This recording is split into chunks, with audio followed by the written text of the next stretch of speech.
It is now 6:30. I believe we have a quorum, and so we will begin. This is Monday, November 14th, 6:30 p.m., and this is the beginning of Norton Conservation Commission regular scheduled meeting. We will go ahead and start our meeting with the obligatory preamble that we need to read because this is a remote meeting requiring the suspension of certain parts of the open meeting law. So Dan, if you want to do the honors. Pursuant to Governor Baker's March 12th, 2020 order suspending certain provisions of the open meeting law, GL Chapter 38, Section 18, and the Governor's March 15th, 2020 order imposing strict limitation on the number of people that may gather in one place. This meeting of the Norton Conservation Commission will be conducted via remote participation to the greatest extent possible. Specific information and the general guidelines for remote participation by members of the public and or parties with a right and or requirement to attend this meeting can be found at the end of this agenda. Members of the public attending this public meeting virtually will be allowed to make comments if they wish to do so during the portion of the meeting designated for public comment by raising their hand virtually or pressing *9 if participating by phone. No in-person attendance of members of the public will be permitted, but every effort will be made to ensure that the public can adequately access the proceedings in real time via technological means. In the event that we are unable to do so, despite best efforts, we will post on the Norton Cable website, www.nortonmediacenter.org, an audio or video recording, transcript, or other comprehensive record of proceedings as soon as possible after the meeting. All right, thank you, Dan. You're most welcome. Tonight we have John Thomas, our Conservation Director, attending. Megan Harrop is here. She is our assistant. I am Julian Kadish, chair. Lisa Carosa is vice chair.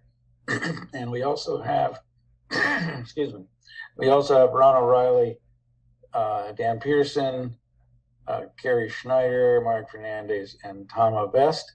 We appear to have a full board. So there has been a request. And Mike, I hope you won't be too annoyed by this, but there's been a request by one of our consultants, John Chesia, because he has to get to another meeting, to take the hearing for Zero Hill Street, file number 250-1108 first. So we do need to consider a motion and vote on that before we can proceed in that direction. So I don't even think the applicant for this project is on the call at this time. So I don't know. Okay, so John, do you have any comment? I think I probably have an hour here before the other one even starts. All right, well, if you can talk to or someone can talk to the applicant and maybe we can get them a little faster on the agenda. I think a lot of our agenda has requested continuations, so we may buzz through quite quickly. So it sounds like we can go ahead with our first scheduled hearing then, John, fair statement? Yeah, I'd say that's the safe. All right, so first item on the agenda is a request for determination 1129 for 29 Newcomb Street, and I believe Mike Trowbridge is the representative for the applicant. Is that correct, Mike? That is correct. Do you want to go ahead and tell us the details? Mike, you have screen sharing capabilities, by the way, if you want to share your screen. Okay, I sent it in electronically, so I thought okay. I can share it. Just give me a second. Okay.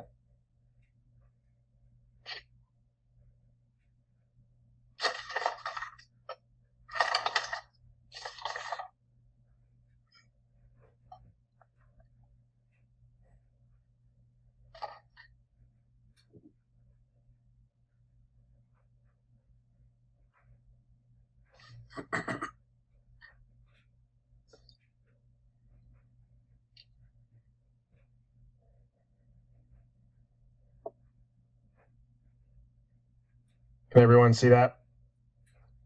Yes. Maybe you can blow it up a little bit, John. Sure, just give me 1 second. No, no. How's that look? You want it more? It's readable. Okay. Go ahead, Mike. Okay. For the record, Michael Trowbridge, Hutchin Trowbridge Associates. I represent Merritt Alves. What we're trying to do this evening is get approval to repair the septic system, which is in failure.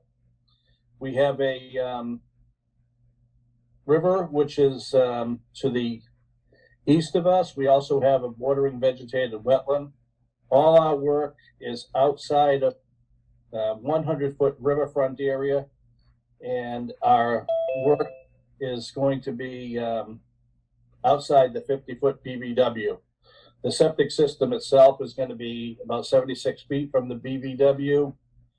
We have proposed a 12-inch silt sock surrounding that area. It's a very flat area, not much grade change in there, not too much of a chance of runoff from there. But the existing system is located in that area, and it's actually slightly closer than what we're proposing now. So we're actually about 5 feet further from the bordering vegetated wetland than what's existing there. The grade that's existing there now will pretty much be the same grade as going to be there when we're finalized with all the grading for the system. This has been submitted to the Board of Health, and I think we're just waiting for review by the Conservation Commission. All right. In the area of the leaching field, that's lawn now or not? Yes, that's grass, an existing grassed-in area. That's where the previous system was located. Mm-hmm. And in that little area surrounded by the driveway, there's a rectangle with an X across it. What does that denote? That was a test hole. That was one of the original test holes. Okay. We were thinking of putting the system in there. In all honesty, trying to get the system in faster. But looking at the existing river, after talking to John, we moved it back to where it really should be located. Any questions, comments from members of the commission or John? Mike, the only thing I would ask you to add is, so you have the 100-foot, well, it's supposed to be inner riparian zone, but we should have the 200-foot marked on there as well. Okay. Yeah, I can add that. Okay. I mean, not that it would hold up anything else, but just add it to it. I can revise that tomorrow and get that into John. Okay. Yeah, I mean, I think the whole entire project's in the riverfront area as it's being proposed. Isn't that right, Mike? That's correct. Yeah. Looks like it. Okay. Thank you. Any questions from anyone, commission members, members of the audience? You can just take your mic off mute and ask your question. This is not really a complicated project, so I don't expect too much in the way of questions. And seeing no hands raised and nobody talking, I think as a limited project, we can close the hearing and then potentially, it appears to be fall into a -3 category. But first we have to close the hearing. So moved. Motion made by Dan to close the hearing, seconded by? Second. Seconded by Ron. We need to do a roll call vote, starting with Dan and Ron. Aye. Aye. And we have Tama and Carrie. Aye. And Mark and Lisa. Aye. Aye. And I'll throw in an aye as well. So the motion carries. We're back in our regular meeting. We can consider a motion to be either a -3 or a positive if anyone has reason to believe that's appropriate.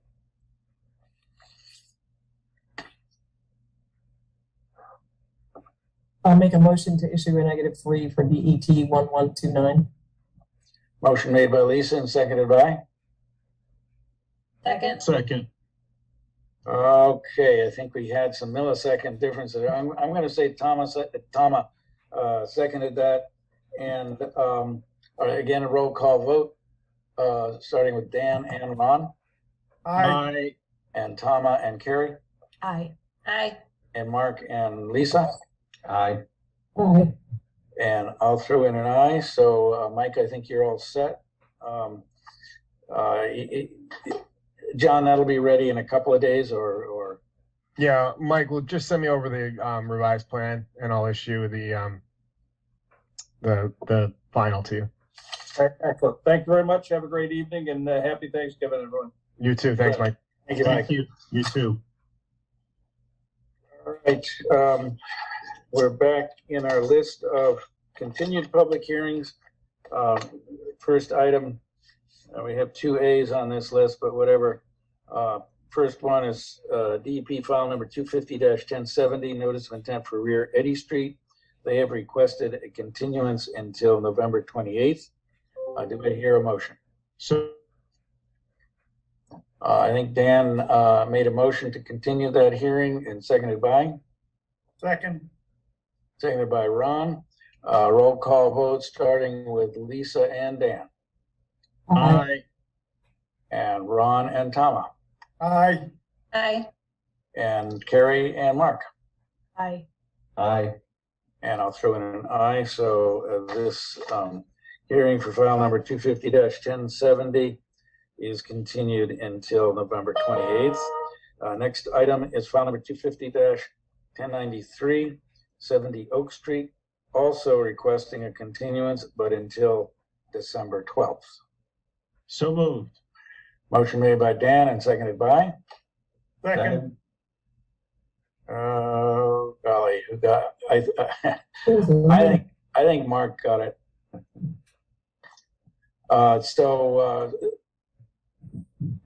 Motion by Ron, second by Mark, for continuation. Did I get that right, or did I get it wrong? I did a motion. I or think I did Dan second. made the motion. Yeah. It's all right. I'm whoever.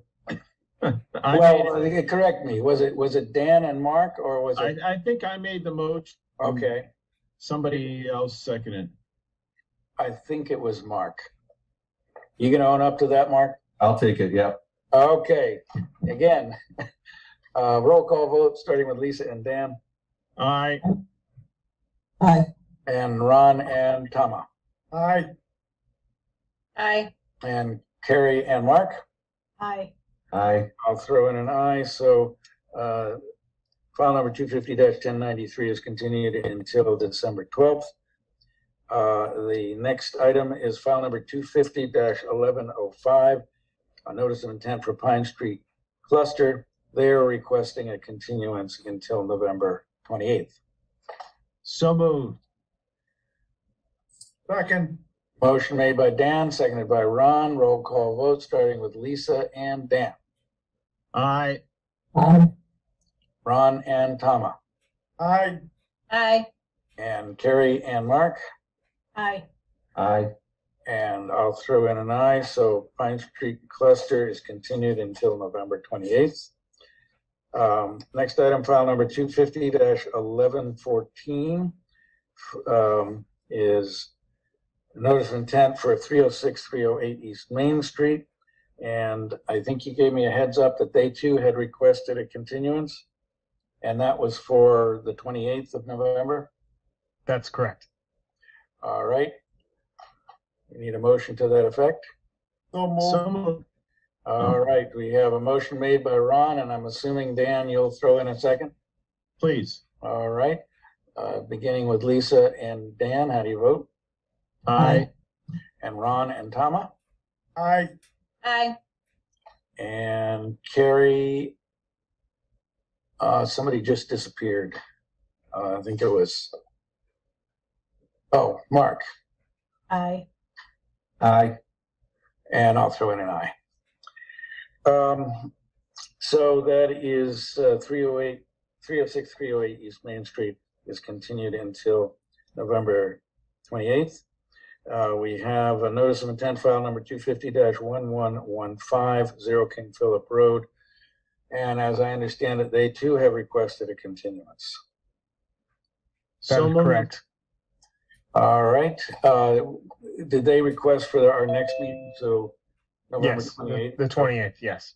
All right. So Dan made a motion for a continuation, seconded by Second. Lisa. And beginning with Mark and Lisa, how do you vote? Aye. Aye. And Dan and Ron, Aye. and Tama and Carrie. Aye. And I'll throw in an aye. Now 0 East Hodges Street, file number 250-1113. Where do we stand with that? They requested a continuance as well. Until the 28th? Yes. All right, looking for a motion. So moved. Second. Motion made by Dan, seconded by Lisa. Roll call vote, beginning with Mark and Lisa. Aye. Aye. Dan and Ron, Aye. and Tama and Carrie, Aye. and I'll throw in an aye. Notice of intent, file number 250-1116, 9 Pratt Street. Do we have a representative for the applicant? Yes, for the record, Chris Vandenberg with Civil and Environmental Consultants. All right, maybe we can have a plan up there. Chris, you have screen sharing capabilities? Yeah, you want me to? Yeah, you can pull it up. Okay.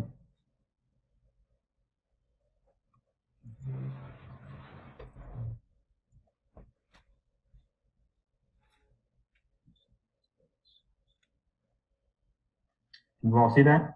Well, we see the file list. You have to double click that.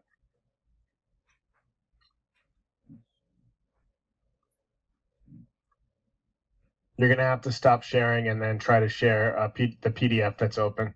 Okay. To be honest with you, this is the first time I've actually used the shared screen on Zoom. There you go. Sweet. Okay, see that? Yes. We can, if you can enlarge it a little. Yeah, you a may little not bit. be able to. Maybe just slightly more. Okay. On my end, it's fine, so I can see the whole screen. All right, looks good. Okay, Looks cool. great. Okay, cool. So, yeah, on behalf of my client, he's proposing a proposed pool with patio area around it within the 100-foot buffer. I request a continuance, kind of trying to understand a little more direction on, I believe, what the commission wanted. In that interim time with the continuance, we ended up flagging the wetlands. Mr. Thomas agreed with the line, so we're going with that line as such. Currently, the proposed patio, pretty much the limit of the patio is about 48 plus or minus feet from the edge of the wetlands. And one of the other things we talked about was providing a pool maintenance, operation and maintenance as potentially part of the condition of approval. I spoke with the client about that, and he does have some documents pertaining to stuff that he could share with the board, if possible. Yeah, just to give the commission a little insight, this whole area is maintained lawn that they're proposing the disturbance. So it is, as part, it would be some activity that would be accepted for within previously disturbed areas in a lawn. So the main premise of this is they're going to have to move the boulders back that were there as part of the initial project that was done for this. I guess back when the house or the development area was built. I think that's the Elias Drive whole subdivision area, that area up there. And the area out back is under a conservation restriction. So I just wanted to take a look to make sure that that area was going to be protected. And they will be putting up a visual barrier as part of this project as well. All right. Any further questions or comments from members of the commission? I was just curious, are there any proposed trees being taken out? It may be as necessary. So can you see, I did provide a photo. Can you see where it notes here it says see site photo, and it says number 1? Yeah, if you zoom out, Chris. Yep, so then if you then see this photo. Yeah. I'll see that. So that's taken. So we're potentially moving all back about maybe 7 or so feet. So you can kind of see the realm of trees that might be removed.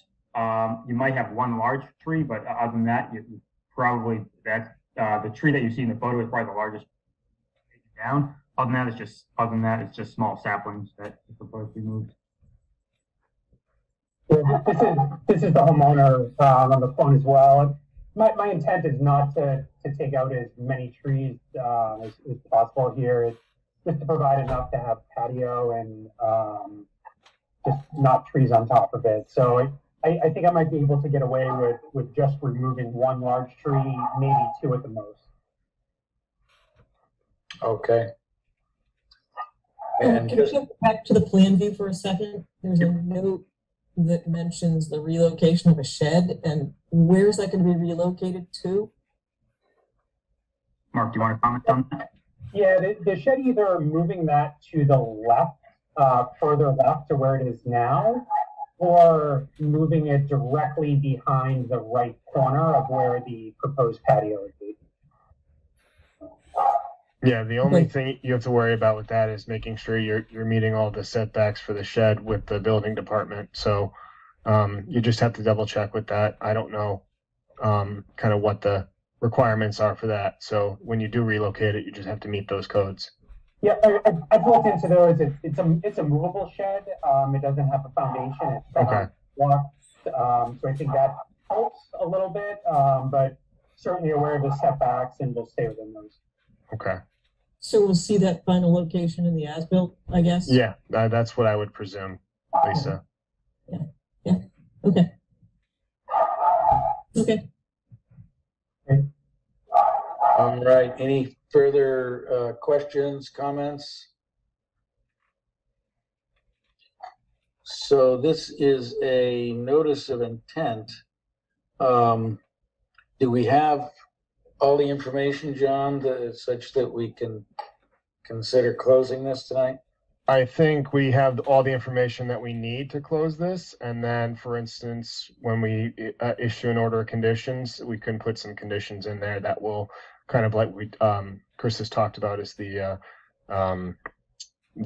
pool management and emergency action plan for if there was some sort of accident or breach or something like that, then we'll be able to get it all documented and they'll have a plan in place. Yeah, what's the best way to do? Just to drop that off at your office, John?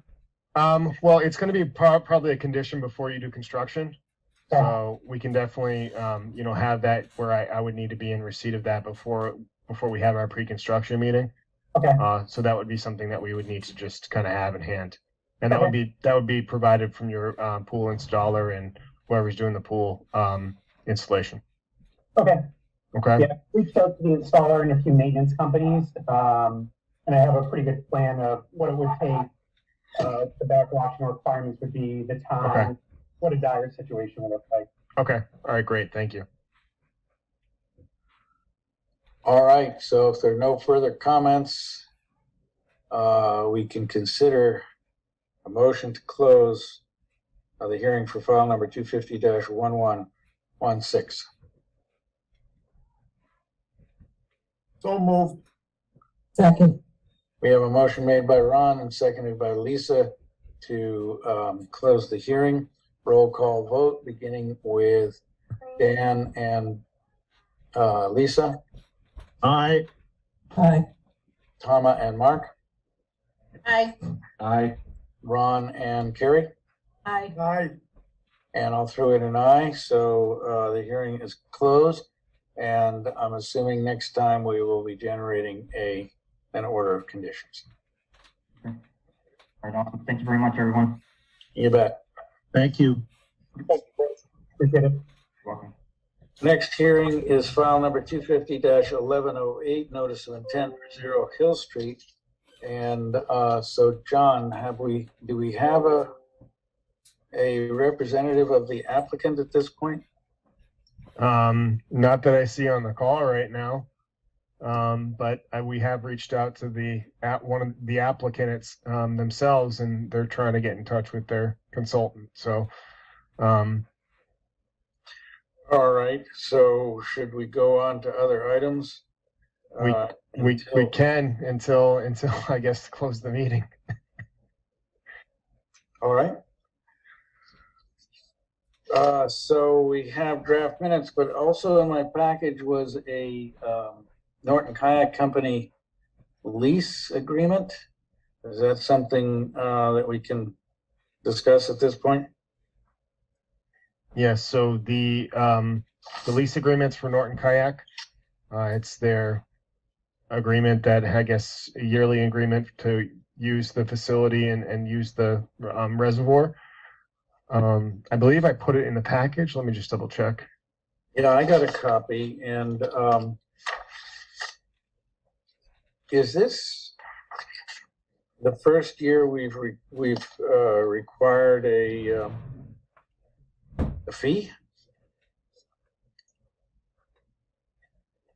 I'd have to double check that. No, I think there's been a nominal fee. Yeah, there's been a nominal fee because I remember last year they paid into that too.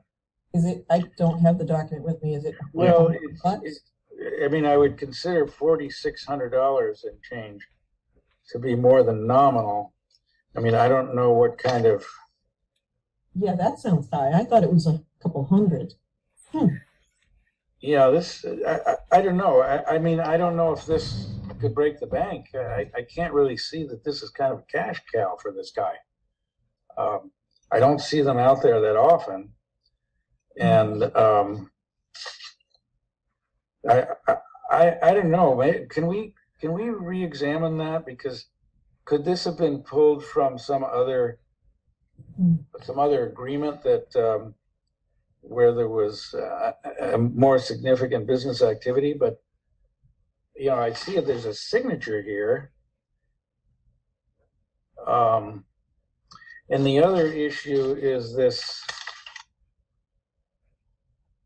insurance for a minimum amount of $1 million for liability and $1 million for errors and omissions. I don't know if we've required that before or not. And I don't know how much that insurance policy would cost him as well. So I to my eye, this is new, and it may, in fact, be not financially feasible for this kind of rather low-level activity. So go ahead. Sorry, just to be clear, this is that's money that would be paid from the lessee to the town of Norton. Yes. Right? So the Norton Kayak Company is paying the town to launch their kayaks off the recreational piece of property that the Conservation Commission owns. Well, and to also use the reservoir. And to use the reservoir, yes. And they've already reviewed and signed it for this? So they have signed it. They're looking for continuing use of that property. And since we are the landowners of title, we need to sign off on them to pay for those services and the ability to do so. There's no other access for them to do this. I mean, if there's a question, the fee, I mean, they're doing this as a venture, as a profitable venture. So they're making money off of this. If you don't think the fee is too high, we can definitely,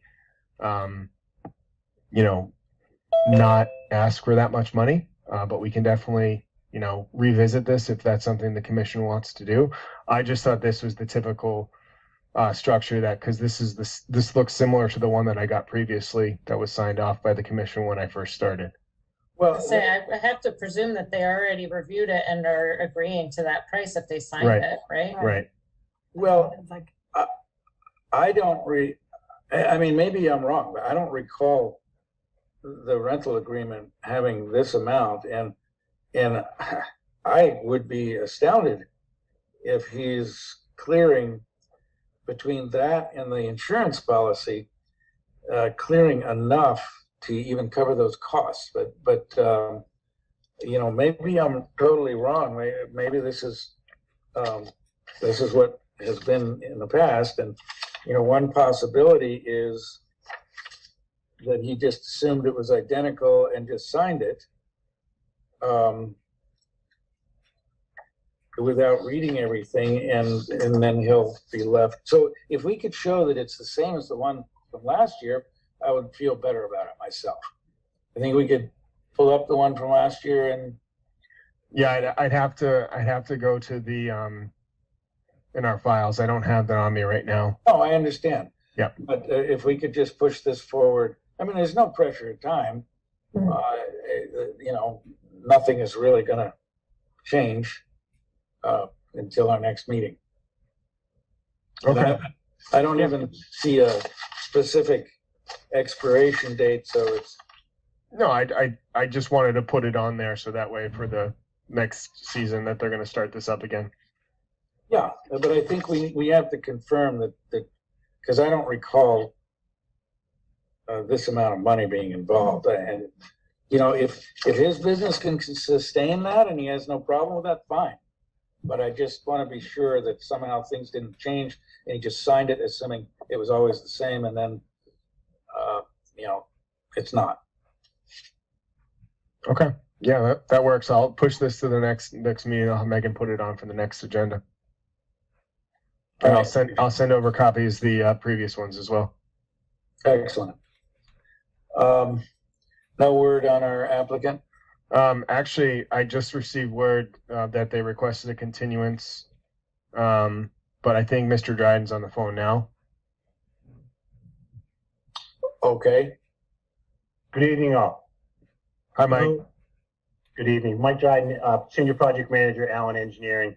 John, I had sent you an email earlier today regarding the peer review. I didn't see that revised peer review. Mm-hmm. So I just assumed that we should continue this meeting this evening without that document in hand. And I apologize if that was the wrong move. I didn't hear back from you, but my understanding was that John was going to sort of revisit that last peer review correspondence with our previous responses in mind. And we were hoping that would probably address some of the comments. But again, without that piece of paper in hand, I'm not prepared to address that this evening. All right. So are you asking the commission to request a continuance till the 28th? Is that what you would like to do right now?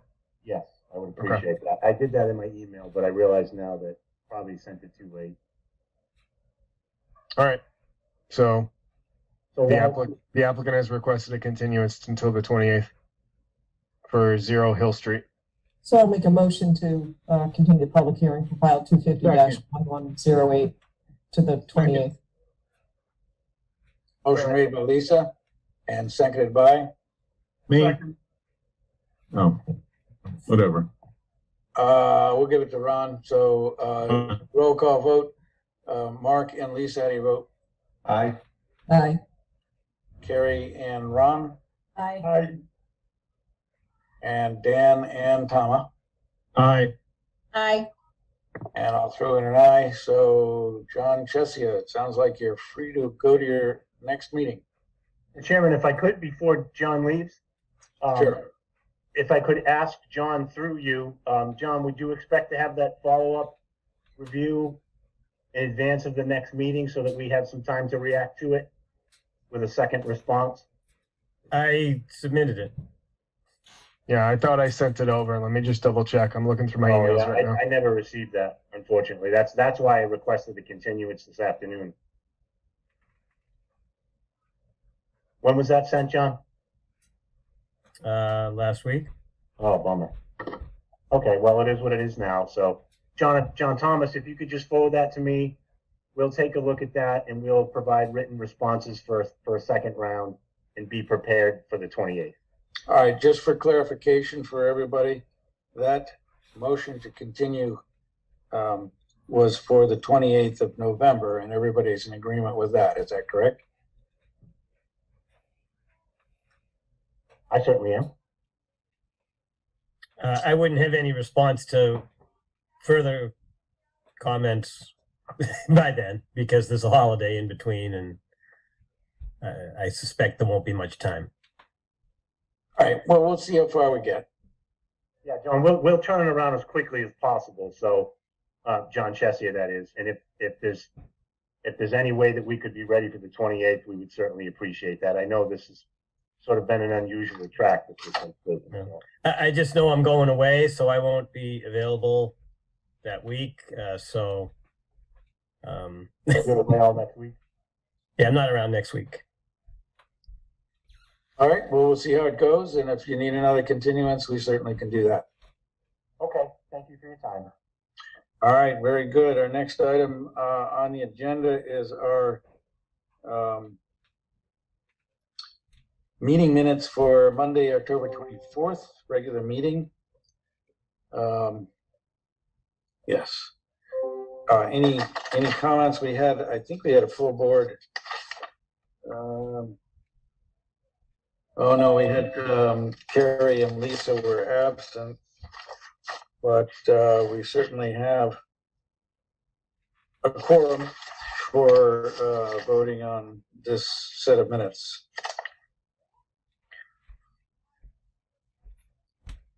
I have no comments. Anybody else have any comments on these minutes?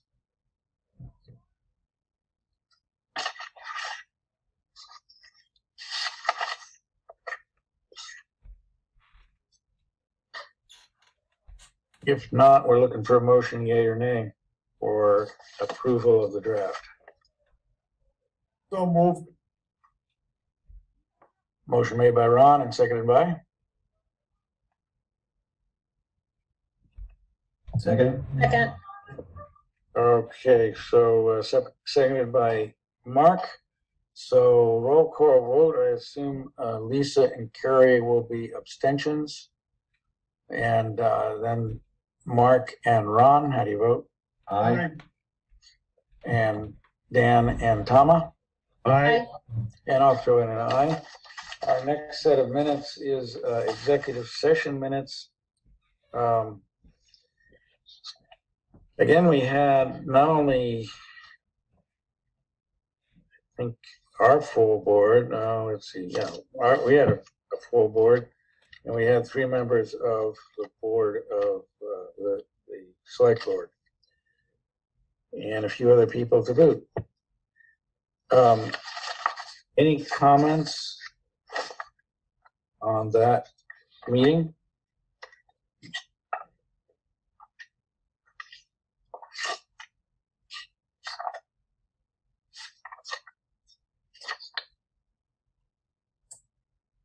I had none. I thought they were very thorough. So I would make a motion to accept the executive session meeting minutes from 10/18/2022. Did we specify that that John was late because his wife was late in coming home? And I had a screaming child, and I didn't want to turn my microphone on. We just want to make the record complete here. All right, motion made by Lisa, seconded by Ron. Roll call vote, starting with Lisa and Carrie. Aye.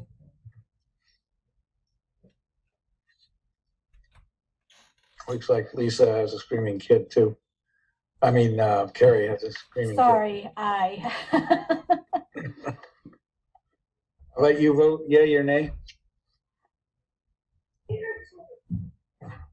You ready? I just said aye.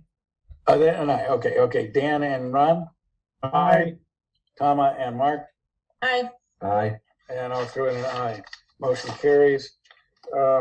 So we're up to new and old business, anything that needs comment or et cetera? Well, I'm looking at my email right now, and I did send over that peer review letter to the applicant for Zero Hill Street. So there you go. Well, people get busy.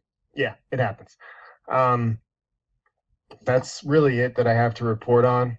We had an enforcement order that was for that bridge on how was it, near the Reinhardt pasture that the LPS owns. So that was issued, that the commission signed off on. I've heard back from the state. They're going to take some action with the landowner there. So I'm just waiting on a status update from them. And I told them that I'd support them any way I can. We have some other potential projects in the wing, just waiting for them to materialize. And we also have a new town planner. She actually is coming from the town of Sharon, where I used to work. So I worked with her before. Looking forward to it. She starts the first week of December. So Are we just poaching everybody from Sharon? The good people, yeah, That's sure. great. Sure. But yeah, no, she's really good. Looking forward to be working with her. She's got a lot of energy and definitely going to help us out immensely here in town. So definitely looking for her to be on board with our team. All right. Hey, I just had a quick question about that fee schedule that you sent out. So is that Sure. something, will that go through the select board for approval? It's gonna have to go through you guys first for approval, and then I have to go to the Okay. select board. So, I mean, that's kind of for you guys to take a look at. I mean, it's nothing immediate. It's just to kind of, I'd like to have something in place, by next year, to have something in because that's what we're asking for. The town's asking for an updated fee schedule, by next year. So that's something that we're looking to do. Can you send over the previous or the current, Yeah. I guess? I can fee definitely schedule? I can send out the previous fee schedule, and that way you can look at both and compare and contrast. Okay, thanks. All right. Any other business?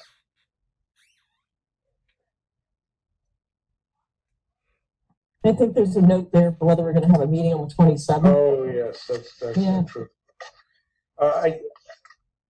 I don't know. It's kind of a difficult time slot to have a meeting. I mean, I think some people, if they can, would be away. Yeah, I know, I'll be away, but Yeah, if we're not, if more than two people aren't going to be able to attend, it's probably best to say no. But I mean, it's not just the commission members. I think it's true for the applicants and their associated people. It's true for members of the public. So I think it's just when we discussed this, I think we touched on this before, and we just had to be careful not to close the hearing on what is it, the 13th or It's the 12th, I believe. The 12th. yeah. So it's so that we don't run amok of that we have to issue a set of orders and conditions within 21 days. That's the only issue. So I would be inclined to not have a meeting in that time slot myself. I don't know how other people feel. Yeah, I wouldn't be available that time. I don't care one way or the other. I'm always here. And you'll be willing to set aside that holiday spirit, huh? Well, I can't even, are we talking about Thanksgiving or? No, we're talking about Christmas. In between Christmas and New Year. New Year. So, you may That's want fine with me. you may want Whatever. to sleep up for a little while before New Year's so that you can, stay up your obligatory 36 hours that you do. Speaking of which, I will be circulating or Megan will be circulating the next meeting schedule, so that way everybody's aware of it for next year as well. Okay. All right, so we put that one to bed. And Anything else? Thoughts on the bylaw? Anybody? Anyone? Anyone? I love the I- idea of I a must- bylaw. What's that? What did you say? He brought up the bylaw. Oh. A possible local wetlands bylaw. So the reason why I say this is that I should probably get something to the town through the town for the next town meeting. So spring would be good. Right. So if everyone's feeling, cool and cold during the winter, and maybe they want to have a nice fireplace going, and just read through the bylaw and just take a little red Sharpie and add stuff to it, that'd be great. Is there, so, I'm sorry again if I missed it, but is there like a draft somewhere that So I should be I reviewing? have circulated a draft to a select few of the members. I'm going to have a couple other members take a look at it as well. So please provide me some comments and thoughts as to what your thoughts are with this rendition of this bylaw, because we also want it to get passed. We have to be logistical and also realistic when it comes to this stuff. I want to also make sure that we're doing both good for the environment, but then also thinking we don't want to go way too overboard like some other towns have gone in other kind of municipalities. But I think it's definitely a good thing to have a bylaw in place because it provides us an extra buffer of protection, especially when it comes to the appeals process.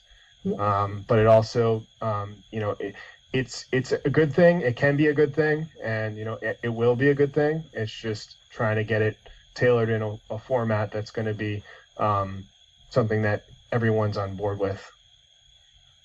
Yeah, John, and when did you send that? go ahead. When did you send that draft? I sent it to two select members on this board, I Dan think I Pearson, got it. Dan Pearson being one, and Carrie Schneider being the other. Oh, I didn't get it, John. You didn't? Okay. No. All right. I will. I'll check my spam mail, but I just looked now. I will- was I like, will- oh, am I one of them? I will resend it, and I will pick another two members to take a look at it.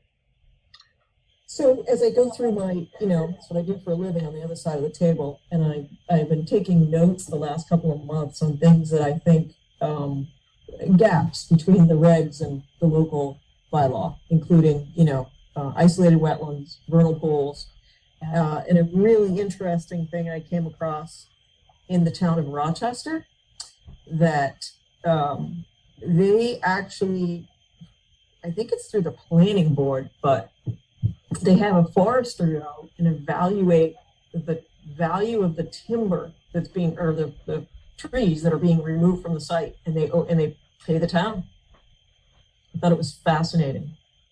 I missed part of that. I caught timber and Rochester and something town. So the town requires applicants that are going to clear cut trees to have a forester go out and estimate the value of the timber that's being removed from the site, and they pay the town accordingly. I believe Bridgewater may have a similar rule. Yeah. I can check though. So There's it's like actually- a fee per tree. Is that what they do? If you want to Well, remove they estimate the total value of the timber as a commodity. Mm. And then it might be, I don't even know what the estimate was, maybe $7 grand, $8 grand, whatever it is. I mean, really, there's no value you can really put on a tree, but, why not be compensated for your greatest resource? Interesting. Thought it was really interesting. I know some other towns say that if you want to remove trees, you have to replant it at a 2-to-1 ratio. I know that too.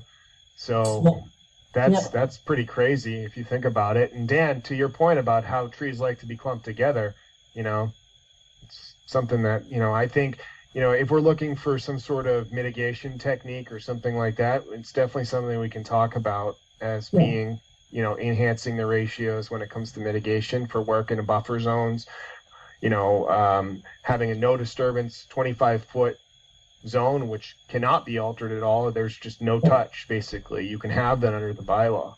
It won't just be a policy. So, what I'm getting at is there's different levels of protection with this bylaw that would be beneficial for for protection and preservation, but it would also, you know, it would be something that we would just have as kind of like our own kind of you know, administration process, which would be good. Like deadlines. Yeah, deadlines would be good too. So we can have a status deadline. So that way, if someone wanted to request a continuance, or if someone was, you know, having to submit something, there's certain deadlines that they need to meet. That way, for instance, I don't get these last minute, you know, requests for continuances and things of that nature. So that way, it makes everything a little bit more efficient for us. So there'll be administrative requirements as well as jurisdictional requirements. Yeah. Okay. Yeah, and that's kind of what I'm getting at is, you know, we could set it up for administration, what we require for plans, what we require for things, you know, for certain, you know, copies and different line types, whatever we want, we can make happen. You know, having those certain designations on the plan where it has to say, you must show, you know, riverfront area as in a riparian zone, 100 feet, 200 feet, outer riparian zone, things of that nature, where they have to, that way, for instance, we're not nitpicking every plan saying you're missing this. You know, it's not the 100-foot wetland setback, it's the 100-foot buffer zone, you know, clearly identified, so that way they can follow it like a checklist, which we already have a checklist, but it seems that, you know, there's a lot of gaps when it comes to things. So that way I can just say, hey, look at our bylaw, give us all this stuff this way. And if you can't do that, then obviously your application is incomplete because it doesn't meet our bylaw. So what I would add to that mix is maybe some thinking about administrative approvals. Yeah, we can add stuff. Yeah, we can add stuff like that too. And that if we had the bylaw in place, we could do that. And you know, whether it's a septic approval or something like that, I could just, you know, put my stamp of approval with my signature for Board of Health, get all that stuff set up. That way, you know, for instance, like this project that we had today for work in the riverfront, is it going to have any sort of major impacts? No, but it's in riverfront, so they have to submit a plan regardless. If we had a bylaw, we can maybe have that be something that would be administrative approval, to basically not have as many permit applications in front. There's definitely other, you know, ways that we can streamline this whole entire process. It's just having a bylaw set up to do so is going to actually be beneficial for us and also applicants that are coming in for projects. And I might suggest to keep it simple so that it's not, so, my understanding is that part of the reason the previous draft didn't pass town meeting was that it was really complicated. Right. And one way to streamline it is to give the commission authority to promulgate regulations. Yes, so and you that's can do those little things like a checklist in a regulation instead of the bylaw, and that way when things change, you don't always have to be going back to town meeting and explaining everything. Yeah, my thoughts were to have a 4-page bylaw and then maybe like a 20-page regulation document that goes along with it that really lays into kind of the specifics. And the best thing about regulations is that the commission can make those changes, you know, without going to town meeting, like you said, Carrie. And, you know, that makes everything a lot easier, as long as, you know, everybody's on the same page. But I think we also have to distinguish between existing construction and new construction, because there's a tremendous amount of construction that was not ideal, that was put in place prior to the Wetland Protection Act. And I think we have to have some flexibility to allow the owners of those to improve their property, particularly with regard to the 25-foot. Just to comment on the prior effort, it really applied to a bare minimum of applications.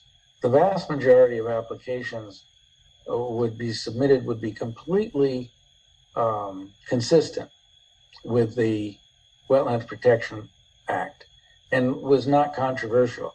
There were some developers that were, you know, drummers to their own beat, and they would challenge every little detail and you know, wind up either appealing or whatever. And I think that's the kind of applicant that does not necessarily have the long-term interests of the town at heart that we need the help of the bylaw for. I agree with Julian on existing. We have to treat pre-existing development differently. But I would add to that our town is at capacity. It seems to me we're 3 times as large as we were back in 1963 or whatever it was, and frankly, that's the way the planet has gone. So what? I mean, I think we have to a certain extent, discourage development, certainly of houses. It increases the tax base, yes, but it also increases the need for services, which increases the need for more taxes. And I think we have enough people in the town now, and I don't know what can be done, frankly. I touched on before that this is a difficult thing to legislate because it potentially enters the area of denying people rights. I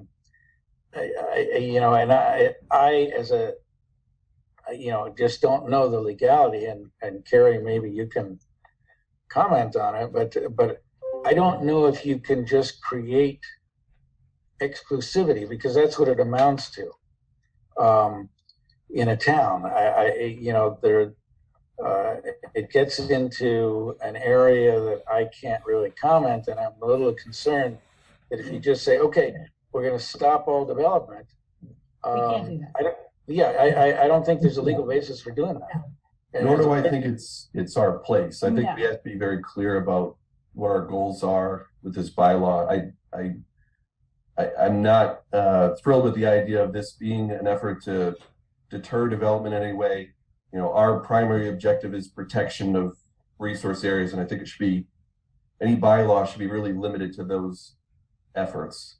Yeah, but it's not just the resource areas. It's the protection of the value of the homeowners. That it's a way of protecting their investment in the homes that they have, and that was really the original intent of the bylaw of the Wetlands Protection Act, is to prevent developers from filling wetlands and then putting the homeowner in an impossible situation with flooding and all of that. And now we're looking at,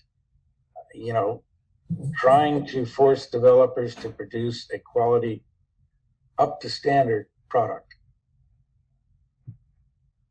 Well, respectfully, I say if we, I realize that the development might not be a part of Massachusetts legislation or whatever, the Wetlands Protection Act, but we can get it in a bylaw, even if it is not strictly within the boundaries of the Wetlands Protection Act. That's a good idea. I think I don't see what good development necessarily does us, unless there are very things the town needs, which it doesn't have. In fact, I'm writing a letter, which I should probably finish now, but there are some things the town needs, a few things, but we don't need urban sprawl, certainly. We don't need any more gas stations. So you can't dictate that. Yeah, we can do planning to try to direct development, but we can't just take away people's rights to develop their private property. Well, if somebody had private property in the center of town and they said, I want to put a casino here, it's my property, you can't tell me what to do with it, there would be a lot of you see, with me, it's draw the line, and we don't need, as I say, we don't need more gas stations. That's a planning and zoning issue, Dan, though. Yeah, and Dan, that's, Well, then I'll get myself on the planning board. But, but it's also an environmental issue. but anything the town meeting passes has to be approved by the Attorney General's office. We By can't the- just, and so you can't just, get a dictum to pass town meeting and it will work. No, it has to be in accordance with Mass General laws, and the Attorney General's office reviews it to determine if it is in accordance or not before it can ever go to town meeting. So, I applaud you for trying to address this, but to me, it is a gargantuan task when it comes to trying to use a bylaw to control haphazard development. I mean, I don't think you can go that route.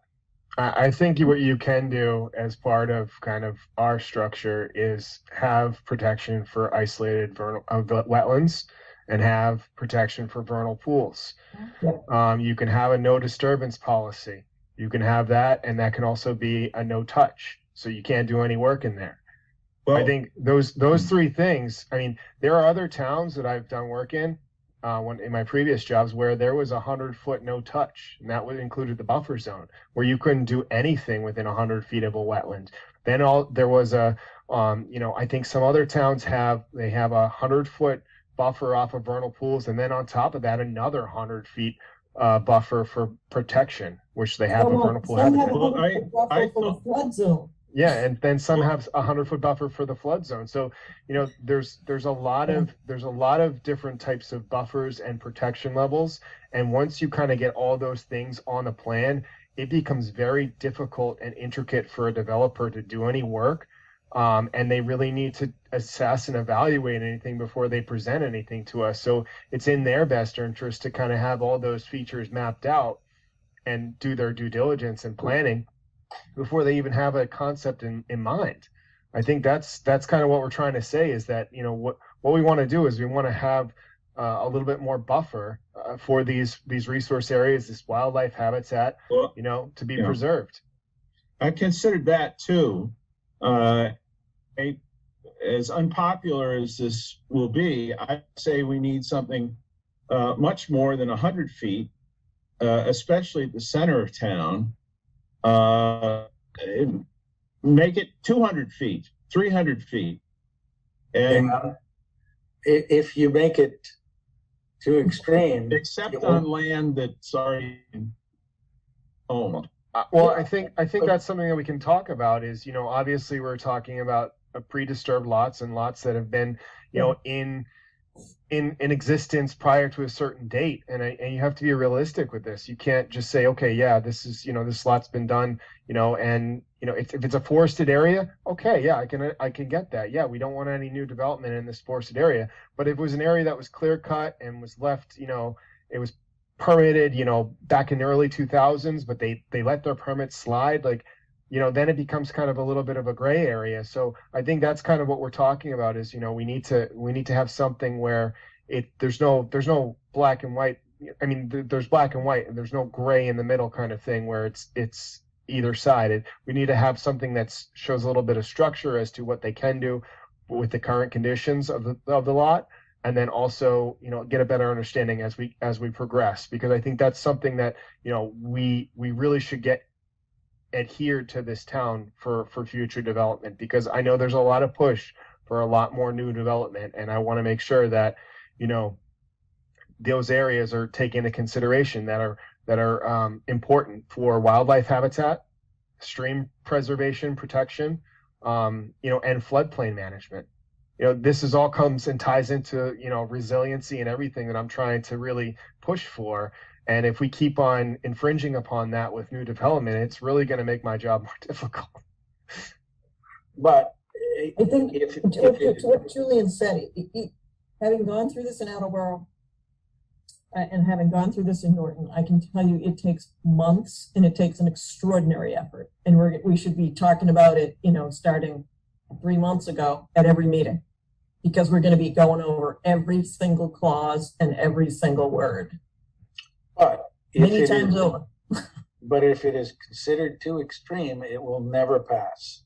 Oh, right. No, I'm not talking about that. I'm just saying in general, even if we only did 2 things, it's still going to be an arduous task.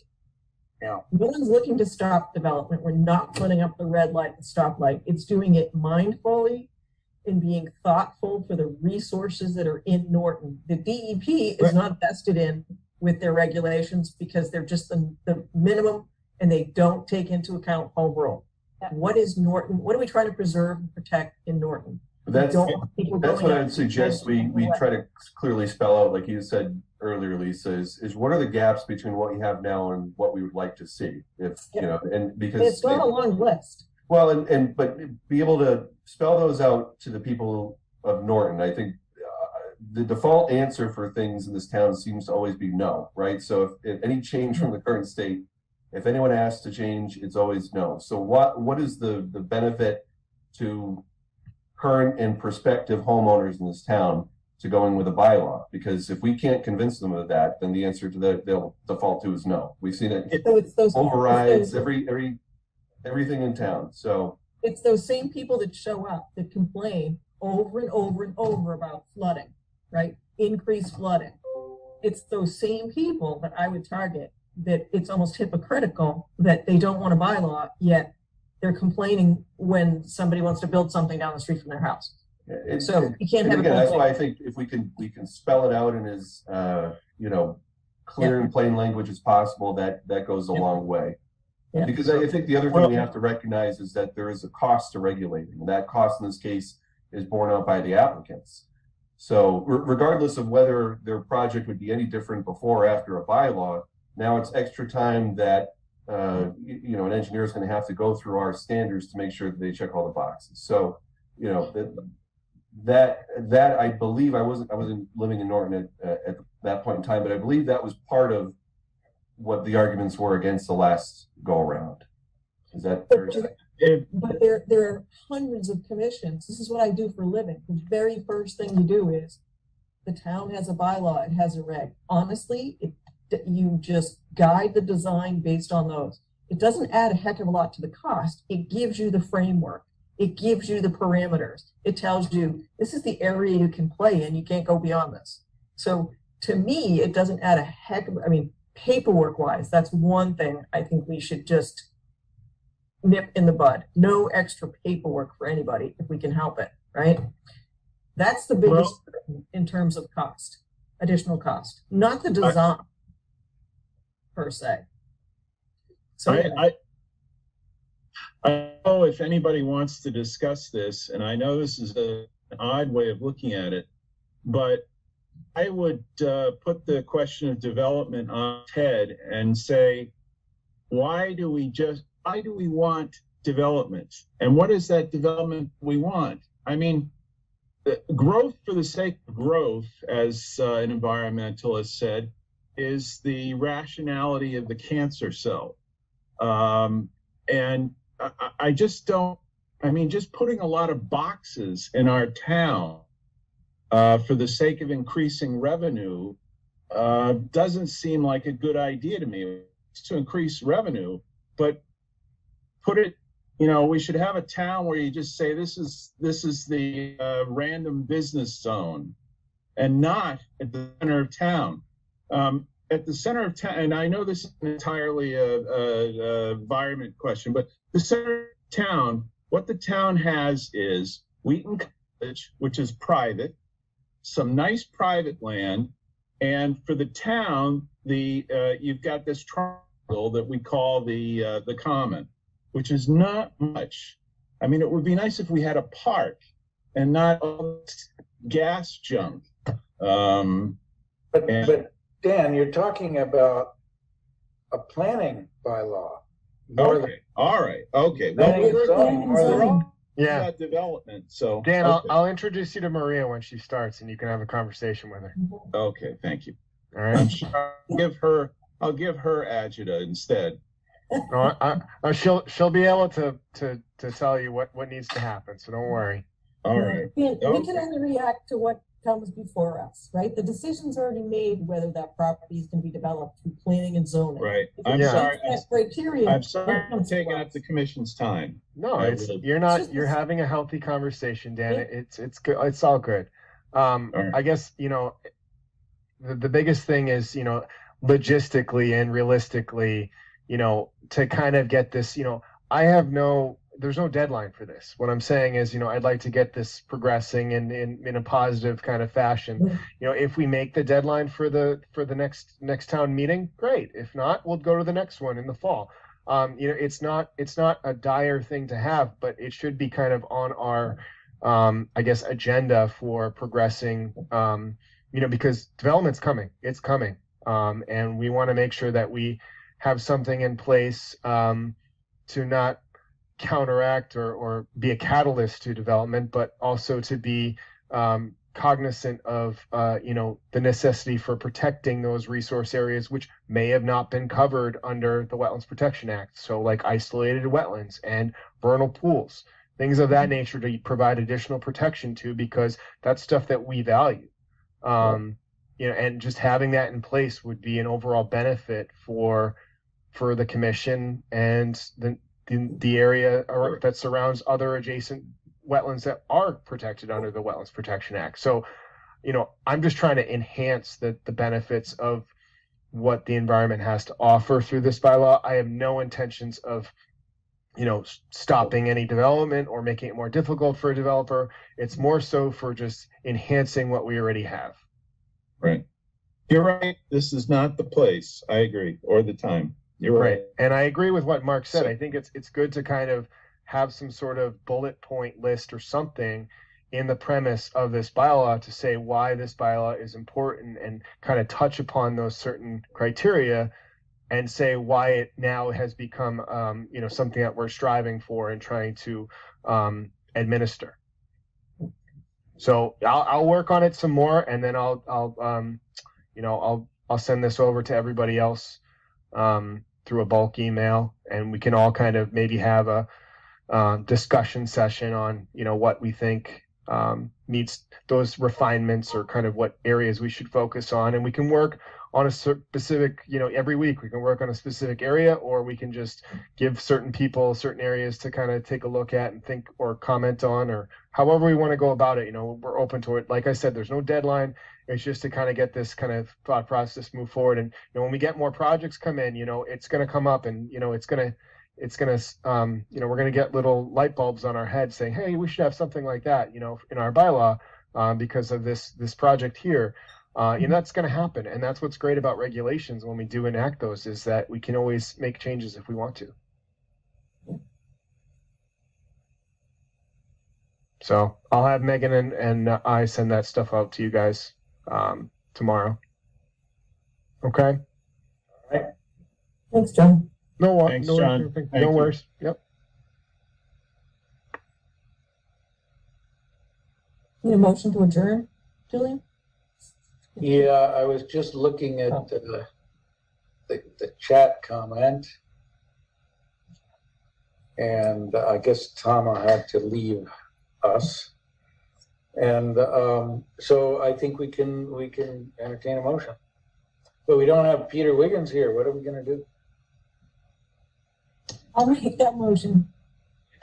All right. Motion made by Lisa and seconded by Dan. Is that right? Yes. Okay. All those in favor? Aye.